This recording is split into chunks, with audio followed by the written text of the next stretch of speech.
Hello friends, आज हम बात करेंगे एक्सीलेटर पेडल।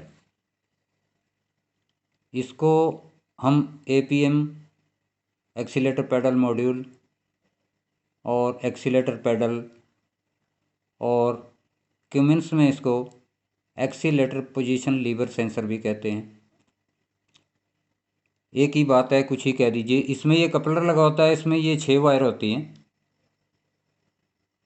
और इसमें से 2 5-5 वोल्ट, 2 ग्राउंड और 2 सिग्नल। ये इसका कपलर है और ये पेडल है। ये आजकल मार्केट में आपको 3-4 कंपनियों के मिल जाते हैं। कॉन्टिनेंटल, बॉश, विलियम कंट्रोल्स और कुछ चाइनीज़ भी हैं। इस तरीके का जो एक्सीलेटर पेडल है, इस पर ABCDEF लिखा रहता है और जो बॉश के आपको मिलेंगे उस पर 1 2 3 4 5 6 लिखा रहता है। एक ही बात है। तो आइए अब बात करते हैं कि ये काम कैसे करता है और ऐसा क्या हो जाता है कि जब इसको हम दबाते हैं तो इंजन की जो आरपीएम है वो बढ़ने लग जाती है। तो इसको अभी साइड में रख देंगे और इसको हम एक मॉडल के ज़रिए समझेंगे कि ये काम कैसे करता है। तो एक ये छोटा सा मॉडल मैंने बनाया है जिससे हम समझेंगे कि ये काम कैसे करता है। ये हमारा पेडल है जहाँ से हम पैर रखते हैं और ये एक पोटेंशियोमीटर है। ये C से लेके B तक ये पोटेंशियोमीटर है। ऐसे ही 2 पोटेंशियोमीटर एक्सीलेटर पेडल के अंदर होते हैं। हम एक से ही दोनों का फंक्शन समझेंगे। सेम यही फंक्शन हमारे फ्यूल कंट्रोल यूनिट में होता है। जो जब हमारा फ्यूल टैंक खाली होता है तो ऐसे नीचे लटका रहता है और जैसे जैसे फ्यूल टैंक में फ्यूल भरता जाता है ये यहाँ से फ्लोट ऊपर तैरने लग जाता है। ये यहाँ फ्लोट होता है बना हुआ प्लास्टिक का एक, वो फ्लोट फ्यूल के ऊपर तैरता रहता है और जैसे जैसे टैंक फुल भर जाता है तो यहाँ पे F लिखा रहता है। और जब टैंक जैसे जैसे फ्यूल हमारा खर्च होता रहता है, टैंक खाली होता जाता है तो ये नीचे फ्लोट आ जाता है और यहाँ पे E लिखा रहता है, यानी कि हमारी टैंक जो है एम्प्टी हो गया। यही हमारा फंक्शन हमारे म्यूज़िक सिस्टम में जो वॉल्यूम कंट्रोल होता है वही उसमें भी यही ऐसे ही होता है। ये ऑडियो है, यहाँ से ऐसे घूम के ये रेजिस्टेंस बनी होती है।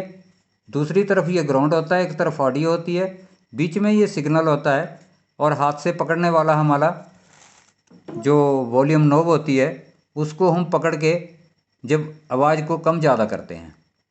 तो यहीं ये इसका ये तीसरा पॉइंट है। जैसे जैसे ये इधर को बढ़ता जाएगा आवाज़ ज़्यादा होती जाएगी, जैसे जैसे ऐसे हम इसको एंटी क्लॉक घुमाएंगे तो आवाज़ कम होती जाएगी म्यूजिक सिस्टम की। ये भी एक पोटेंशियोमीटर ही है। तो आइए आज हम इसको समझते हैं कि ये काम कैसे करता है। जब हम गाड़ी को स्टार्ट करते हैं तो ये इस पोजीशन में रहता है।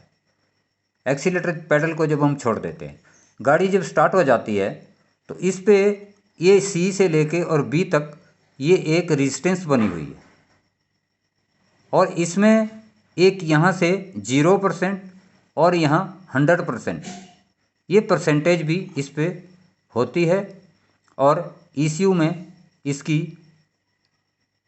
प्रोग्रामिंग होती है कि पेडल हमारा कितना दबा हुआ है।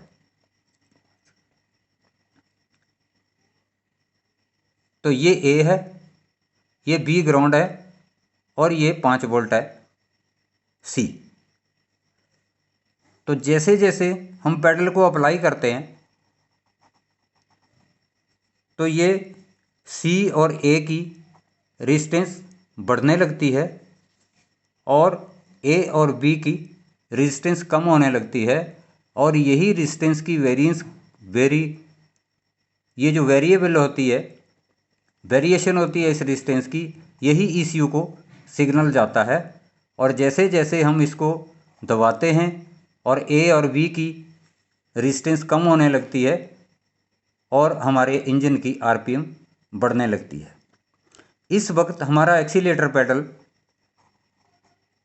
इंजन आरपीएम सेंसर, जिसको हम क्रैंक पोजीशन सेंसर भी कहते हैं, व्हीकल स्पीड सेंसर, और एक्सीलेटर पैडल की परसेंटेज, इन सब का सिग्नल ईसीयू को मिलता रहता है।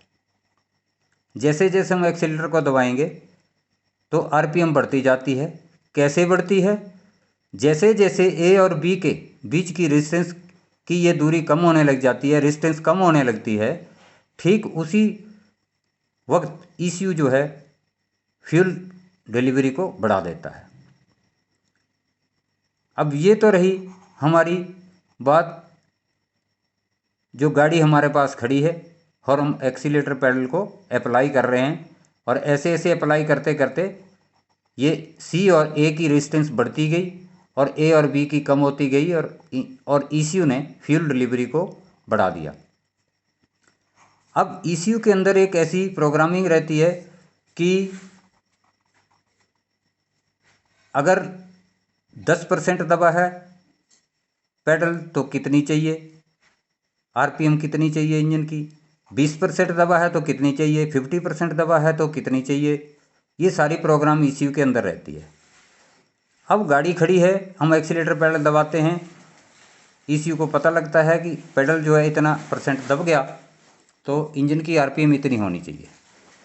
लेकिन जब गाड़ी में हमारी में 10 टन 15 टन या 20 टन लोड होता है तो उस वक्त ड्राइवर जो है एक्सीलेटर पैडल को दबाता है, 50% दबा दिया मान लो, 60% उसको दबाता है, तो ईसीयू को एकदम पता लगता है कि भाई पैडल तो 60% दब गया लेकिन इंजन की आरपीएम नहीं बढ़ रही है।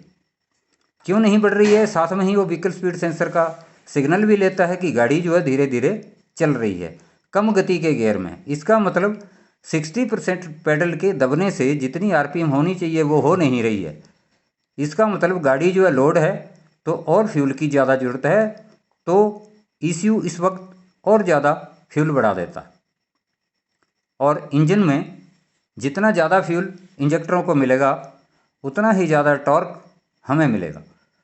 तो ईसीयू को एकदम पता लगता है कि गाड़ी लोड है, इसलिए फ्यूल की ज़्यादा ज़रूरत है, क्योंकि एक्सीलेटर पैडल जो है वो इतना % दबा हुआ है तो फ्यूल डिलीवरी और बढ़ानी पड़ेगी। यही वजह है कि एक अनलोडेड गाड़ी जिसमें लोड नहीं है और एक 10 या 20 टन लोड गाड़ी में फ्यूल की एवरेज जो है वो लोडेड गाड़ी में कम और अनलोडेड गाड़ी में फ्यूल एवरेज ज़्यादा आती है। यही वजह है, क्योंकि लोड गाड़ी के लिए ज़्यादा फ्यूल डिलीवरी चाहिए और बिना लोड के जो खाली गाड़ी है उसके लिए कम फ्यूल की ज़रूरत है, तो एवरेज अच्छी आती है। तो आज के लिए अब इसमें 6 वायर होती हैं, A B C D E F. A B C ये 2 पोटेंशियोमीटर हैं, 2 सेंसर है इसके अंदर, ए बी सी और डी ई एफ। इसमें ए सिग्नल का, बी ग्राउंड और सी 5 वोल्ट, ये एक सेंसर का हो गया, और डी ई एफ दूसरे सेंसर का हो गया। इसमें डी 5 वोल्ट, ई ग्राउंड और एफ सिग्नल, यही 2 सेंसर और 3 वायर दोनों सेंसरों के लिए। इनमें से अगर कोई भी वायर सिग्नल कट हो गया, वायर कट गई, तो एक्सीलेटर पैडल काम नहीं करेगा। ये ए वाला पॉइंट जो है ये हर वक्त इस रेजिस्टेंस पे कांटेक्ट रहता है, ये इसके साथ बिल्कुल जुड़ा रहता है, ये जितनी भी रेजिस्टेंस है इसके साथ।